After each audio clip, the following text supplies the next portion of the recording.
We're going to go ahead and get started. We're going to use a 7mm to take the two screws out from the underside of the dash.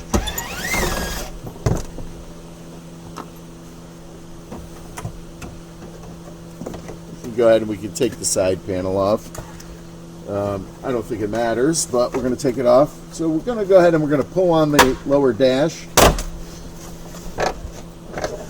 It's going to come off. It's going to slip out from under this bezel here. Going to remove the 10mm bolts.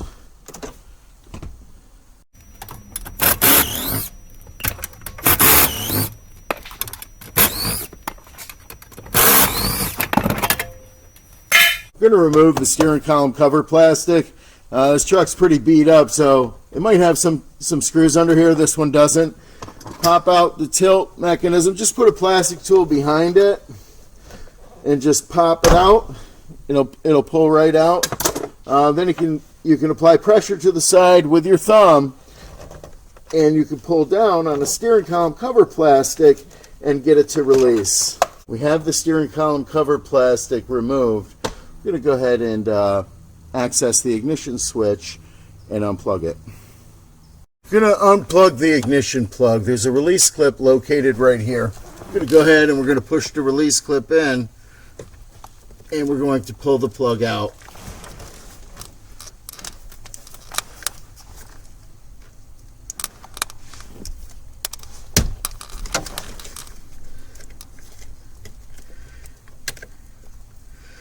We're going to untape the harness here that it's taped to so that we can bring this harness down when we plug in our T-harness. So it's getting pretty sticky, so we'll probably just cut it. Just want to separate these two harnesses. There we go. Okay. Let me get this out of the way. You can tape that back up. Okay, so here's our T-harness assembly. We're going to locate our ignition plugs from the T-harness. We're going to plug in the ignition plug into the ignition switch, and then we're going to plug the plug we removed from the ignition switch into the other side of the T-harness. So we're going to go ahead and we're going to plug in the first plug. We're going to plug the harness that we removed from the ignition switch into the corresponding end on our T-harness. We're going to make sure the plug locks. We're going to locate the vehicle's diagnostic plug. We're going to install our diagnostic plug T-harness. This gray wire coming off of the diagnostic T-harness is a hood pin switch input. You can run this through the firewall. So wondering what this is when you have the kit, that's what it is. It's for a hood safety switch. Totally optional. I'm going to remove the 7mm from the diagnostic plug. We're going to mount our diagnostic plug T-harness in the same location.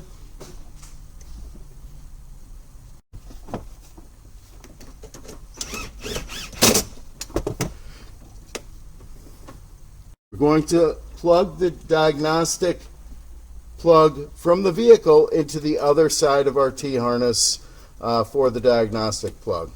And again, we're going to make sure that this plug locks also. I'm going to show you a spot you can obtain the brake wire rather than connecting to the white wire at the switch. So we're in the side panel. We have a light blue wire located right here on this brown plug. I'll give you a good clear picture. Okay, so we'll put our test light in there, and we're going to press the brake pedal, and our light's going to light. So you're looking at the brake light activation switch on the brake pedal. So you can always connect to the white wire here to obtain a brake signal, but I shy away from this connection because it seems like anytime you connect to a moving wire, eventually it will break the wire. So you might want to strip, wrap, and solder, but you can see how that wire moves a little bit, and over time it will break the wire. Okay, so there is a release clip on the bottom of the plug going to pull the clip and unplug the plug so we can connect our brake wire. With the kit, you will receive enough T-taps to make all the connections. So we're going to go ahead and we're going to connect to the brake wire. We have our red tap. Red taps are for small gauge wires. If you have, other colors, they're not gonna work. So we're going to go ahead and we're going to apply the tap to the brake wire on our plug. We're going to route our violet wire from our harness up to the brake wire here. So we're going to make sure our data module is plugged in. When you receive your kit, your module will be plugged in. I removed it during the installation.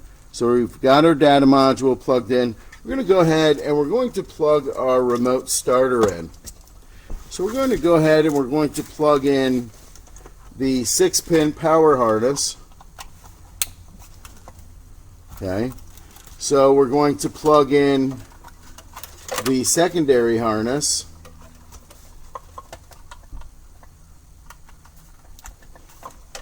We're going to plug in our data connection. This is the 4-pin black plug. It's going to go next to the LED light on the top of the unit in the 4-pin slot right next to the white plug. Our data plug is located right here adjacent to the white port. Want to make sure we plug it in here. Now when pairing the device, we're going to watch our module. We're going to watch the LED light on the module.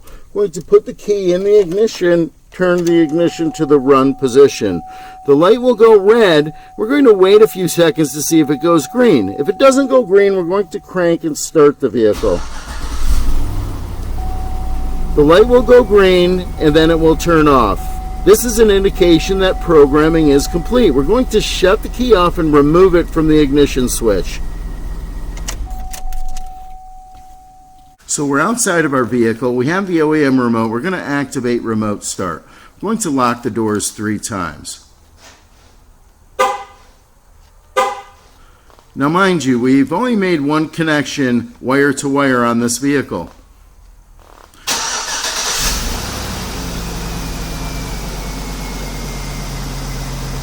So we've not connected anything, to the parking lights. So this is how it'll illuminate without making that connection, I guess. I do have the switch in the auto position. I'm going to shut the engine off.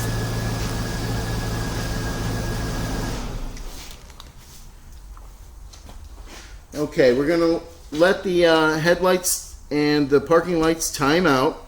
They're on a delay, so they timed out after a few seconds. So we're back in the vehicle, and I showed you the basic install, the only one-wire connection install. So now I'm going to show you the parking light and horn connection so you can make the optional connections.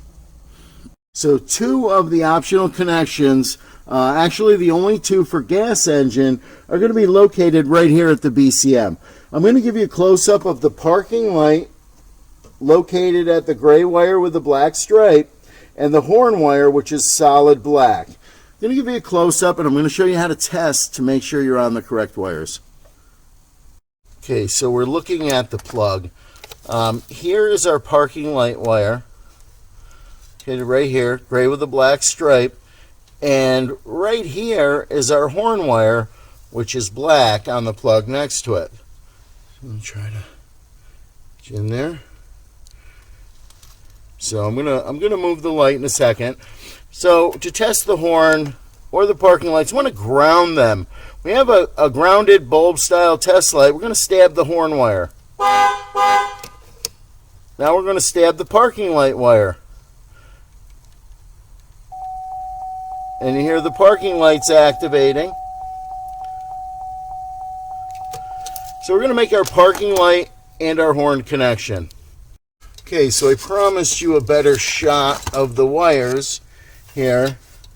So we're right here. Here's the parking light wire.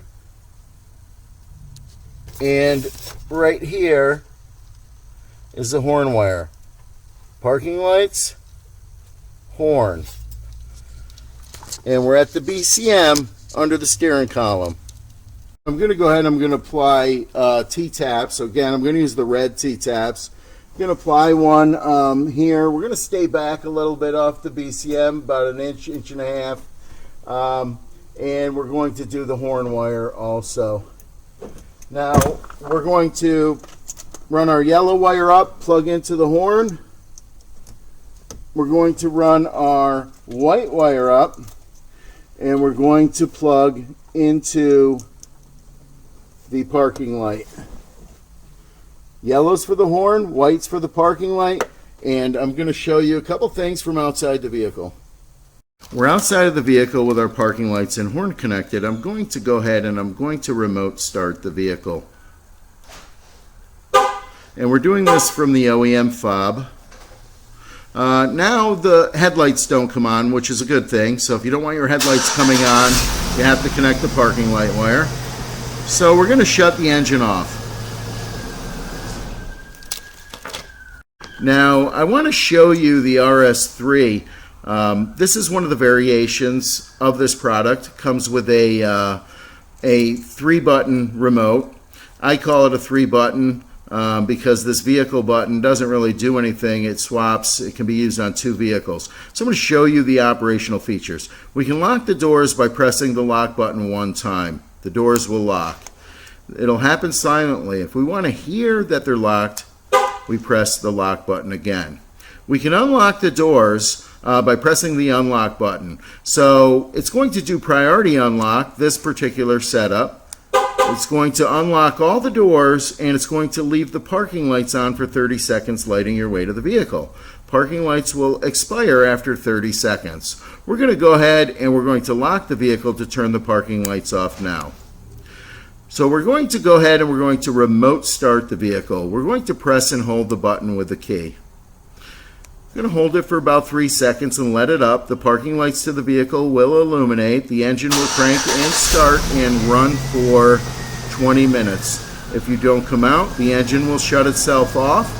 If you decide you do not want the engine to run anymore, you can press the key button again and turn off the engine.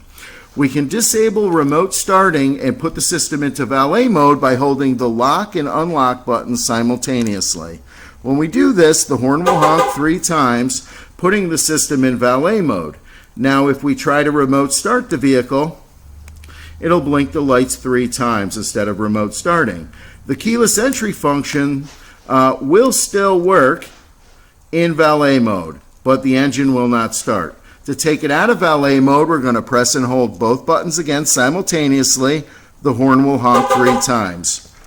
The vehicle is now out of valet mode. So we can do a remote start by pressing the button with the key, and the engine will crank and start and run for 20 minutes. Now with the engine running, we have a runtime extender. So the runtime is 20 minutes, and say you don't want it to shut off after 20 minutes, you can press and hold the lock and unlock simultaneously. The lights will blink 3 times. This is the runtime reset. It'll run for another 20 minutes or until you shut off the vehicle. You can do the reset as many times as you'd like. So if you don't want it to shut off, you can extend the runtime again. We're going to go ahead and we're going to shut off the engine. We have a panic feature with the horn connected. We can press and hold the lock button. It'll activate the horn. Pressing the lock button again will shut it off.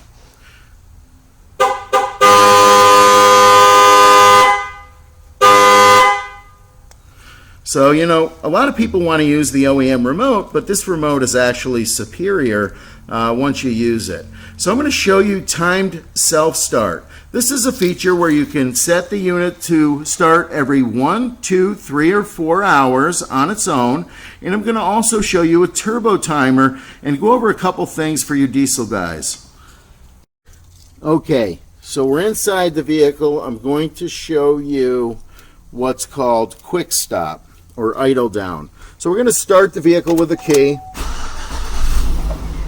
Now we're driving the vehicle, we pull up to the store, want to run in and get a coffee, want to leave our truck running, but we don't want anybody to steal it. and we don't want to shut it off and restart it with the remote starter. So while the engine's running, we're going to go ahead and we're going to press and hold the remote start button on our keychain. So we're going to hold button down for a couple seconds. The remote starter is going to turn on. The doors are going to unlock. It's not going to crank the engine because it knows the engine's already running. We're now going to shut the key off, remove it from the ignition. The vehicle will run for the runtime. You can use the runtime extender if you want. The runtime that I set, the default is 20 minutes. So we'll run the 20 minutes and it'll shut itself off. Come back to the vehicle. You want to get in, put the key in, turn it 2 clicks to the run position, press the brake pedal, the remote starter turns off, vehicle runs on the key, and you drive off into the sunset. Okay, so I'm going to show you another thing. Now we can set up the unit to start every 1, 2, 3, or 4 hours on its own. Now this is probably something better for diesel, but I've used it with a gas engine. I had a bad battery in dead of winter, and I couldn't, get to replace my battery, so I would set the time self-start at night, and it was enough to keep the truck warm enough so I didn't have a dead battery in the morning, and then I get my battery changed, didn't have to use time self-start anymore. But it is good in a gas engine, or if you're in severe climate, you may want to do every 1, 2, 3, or 4 hours, or if it's going to be super, super cold, it's a good thing to do. So we're going to go ahead, we're going to start the vehicle with the key. So now to get it into the we're going to put it in the quick stop or idle down mode. We're going to press the button on the keychain, turn the remote starter on. We're now going to shut the key off, remove it from the ignition. Now within 10 seconds, press and release the Valet button on the unit the number of times to represent the hours. So the valid selections are only 1 through 4. So I'm going to make it start every 3 hours. 1, 2, 3. It's going to click each time you do that, and it's going to blink the lights. Now I'm going to go outside the vehicle with the camera. I'm going to shut the vehicle off. Okay, now we've exited the vehicle. It's still running because it's in the idle down mode. We've set the time self-start for 3 hours. So now what will happen is when you go to lock these doors, if it's been like a couple minutes like it has for me, the car's been running for like a minute, you lock the doors one time. If it hasn't been long enough, the doors will lock, the engine will keep running. If it's been long enough, the first time I lock the doors, the engine is going to shut off. Now, when it shuts off, you're going to watch the lights blink 3 times to tell me it's in time self-start. So we're going to go ahead and lock the doors. Engine's going to shut off. And we got our 3 blinks. So if you saw that, then you know that you're in time self-start mode. So starting the vehicle with the key will take it out of time self-start. I'm going to show you the turbo timer. So we have a selectable 1, 3, or 5 minute turbo timer delay. It's done through programming of this module. You don't need a programmer. It's all done through the Valet button. But we preset it for 5 minutes. So there's a 5-minute turbo timer preset. We're going to have the engine running. I'm going to show you how to use the turbo timer. So you've gotten to your destination. You want to shut your vehicle off. You want it to run for the 5 minutes to cool your turbo. The engine is running. You're sitting in the car. You press and hold the brake pedal while you activate the quick stop or idle down. So you'll hear the doors unlock. You release the brake pedal. You'll hear a couple clicks of the parking lights. You'll now shut the key off, remove it from the ignition, and exit the vehicle. I'm going to show you from outside. Now we're outside of the vehicle. It's in turbo timer mode because you held the brake down while you activated the idle down or quick stop. So now we're going to go ahead and lock the doors. Doors are going to lock. You can lock them as many times as you want. It's not going to shut off because it's on that 5-minute delay. It's going to run for 5 minutes and it's going to shut itself off. If you want to cancel out the turbo timer, just push the key button. So with whatever variation you purchase to, the OEM remote activation stays functional. So there's our 3 lock starting. Okay, so if you have a diesel vehicle, a diesel truck, there are two other optional connections. They're not required, but I'll tell you what they're going to do. The pink wire. If you connect this to a glow plug wire located behind the instrument cluster on the plug that comes to the instrument cluster, which you'll have paperwork to locate the wire if you want to make this connection, you can then program the unit to crank the engine based on the light. So when the light goes out, the engine will immediately crank. If you do it through time delay, you have to let like the 20-second time delay or the 15-second time delay expire. The time delays are 10, 15, and 20 seconds, and they can be programmed into the RS unit. The default I've been doing is 15 seconds. So in the winter, that'll increase to 20 seconds. So then on the Duramax diesel, you cannot obtain a tachometer signal through data. So what that means is, again, you have to pull the cluster and you connect this red wire with a white stripe to a tachometer signal at the cluster, and that'll give you an actual tach reference for your diesel. The system will work without connecting this wire, but it's recommended and it's for greater reliability. It'll give you better control of the remote starter because it'll know when the engine is running and when it isn't through the tachometer rather than through the alternator. When you start the engine, the voltage goes up. The unit can see that, and it can kind of tell through the alternator that the engine's running, but the tachometer input is a better way to do it. So I'm going to show you how to program a tachometer signal. To program a tachometer reference through data with a gas engine, or after you've made the connection with the diesel engine, you can set the tachometer like this. We're going to start the engine with the key. Now it helps to have the horn hooked up for this. It'll give you a horn honk confirmation for our programming. So to enter programming mode, we would press and release the program button 5 times.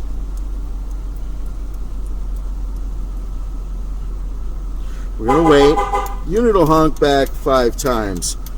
After it honks back 5 times, we're going to press and release the program button 1 time. Now you have to have your brake wire connected. In order to do this step, we're going to press and hold the brake pedal until the horn honks. This is an indication it's accepted the tachometer signal. If it doesn't honk when you press the brake, it did not learn the tachometer signal. So you want to shut the engine off at this point. Our tachometer reference has been learned by the unit. Now the unit will look at the tachometer RPM to determine whether the engine's running rather than the alternator. So we're going to go ahead and we're going to start our engine again.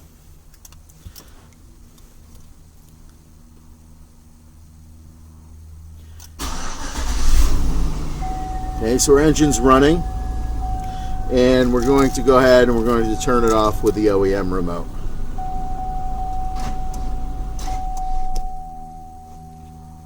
Now we're going to trigger idle down using the OEM remote. We're going to go ahead and we're going to start the engine. Now to put it in idle down, if you don't have the aftermarket remote and you're using just your factory remote, we would lock the doors 3 times. This will turn on the remote starter. You can now shut the key off and remove it from the ignition. So we can access the idle down through the OEM remote in order to get our turbo timer feature, our time self start, and our idle down. So we simply do the same thing I did with the remote, but we do it and we activate with the OEM remote. I'm going to show you how to activate turbo timer using the OEM remote only. With the engine running, you want to hold your foot on the brake pedal and lock the doors 3 times.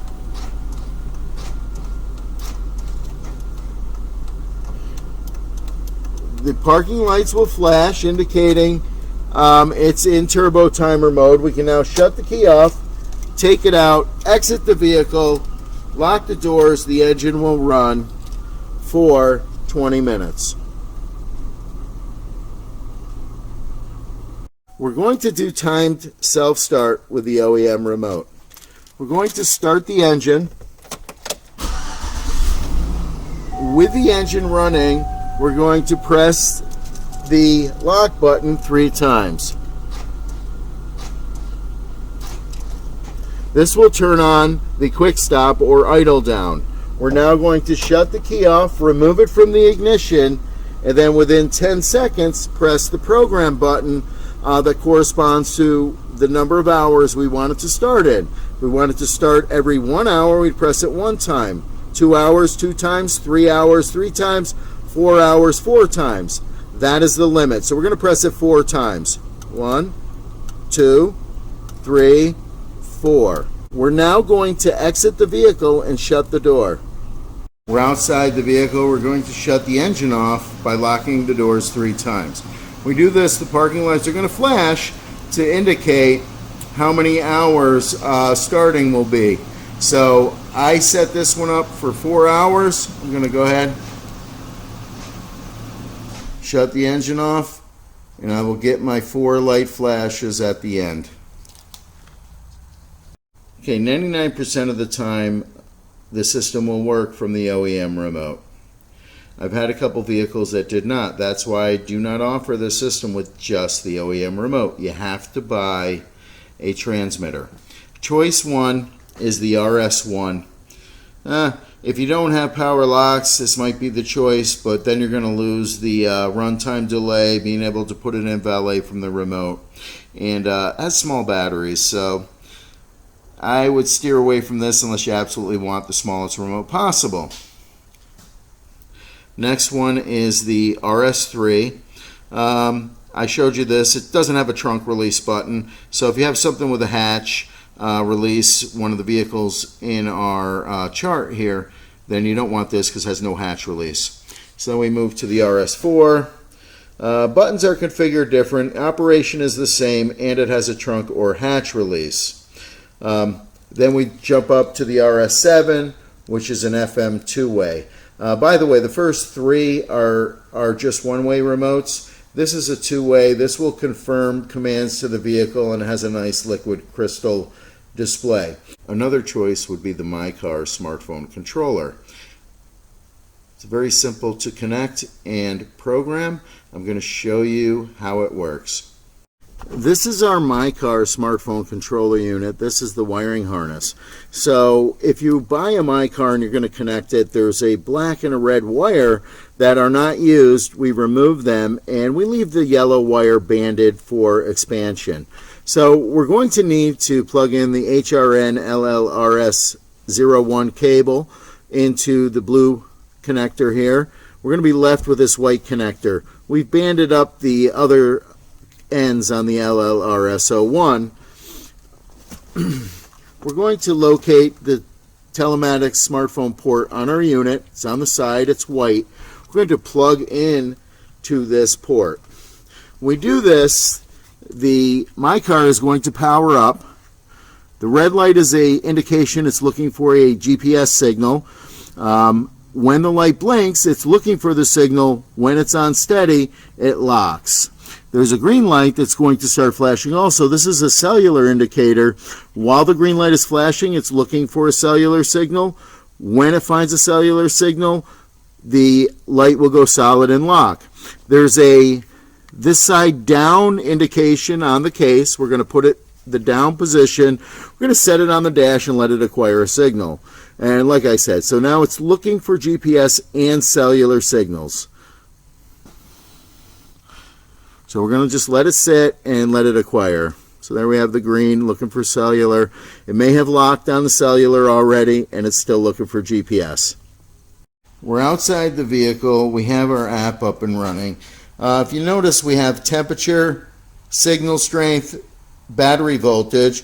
We also have a couple icons. We have a lock icon. We're going to go ahead and we're going to lock the doors. Now the doors have locked.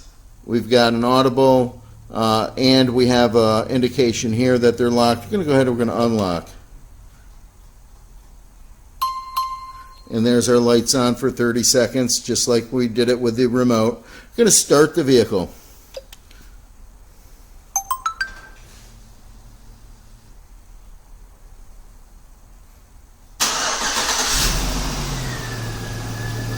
Okay, now we're going to shut the vehicle off. No, there we go. And you know, when we start it, so I'm going to start it one more time. If you look here, there's a runtime indicator. Let's let it start. Now it's going to give us a runtime. So I have to look outside and see if it's running. We have our 20-minute runtime. We're going to go ahead and we're going to shut the engine off. Now, if we have a hatch, like if it's a Tahoe or something with a hatch release, we can set up the hatch to release also, and we would access it right here. This doesn't have the hatch release, so we can't do that with this vehicle, but there is provisions for that. We can also use a GPS locator to locate the vehicle, and that's exactly where it is. You know, we have the standard, the satellite view, the hybrid view of both, or the regular standard view. Current cost for this is, you get the first year of service included with the purchase price of the unit, and currently it's $39.99 per year for each additional year after the first year that's included with the purchase.